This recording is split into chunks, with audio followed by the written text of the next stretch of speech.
Depuis plus de 7 ans, la Compagnie du Vent s'intéresse à la zone maritime au large du Tréport pour y installer des éoliennes. En Manche, les vents sont forts et réguliers et les eaux peu profondes.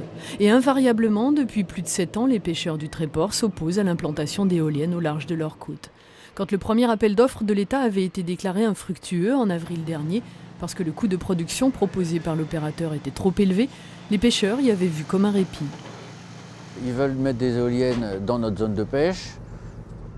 On a toujours demandé à ce qu'ils ne mettent pas d'éoliennes dans cette zone-là. Ailleurs, on a proposé des zones, ils ne veulent pas. Il semble qu'on ait tendance à nous dire mais ça va faire travailler les entreprises à terre. Les entreprises à terre, que les éoliennes soient de l'amont ou de l'aval de Dieppe, ça ne pose pas de problème. Ce nouvel appel d'offres porte toujours sur une zone de 110 km², mais la puissance attendue est minorée, 500 MW contre 750 envisagés l'an dernier, un tiers de moins. Concrètement, ce serait 80 ou 100 mâts au lieu de 140. C'est peut-être une manière d'entendre les inquiétudes des pêcheurs.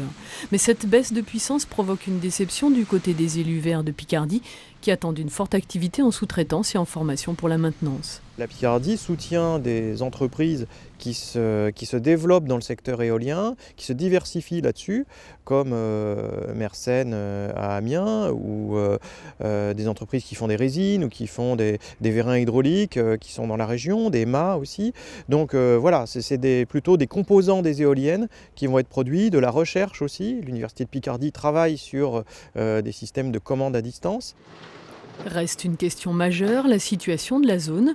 Le ministère du Développement durable n'a pas encore précisé si la localisation serait négociable ou non.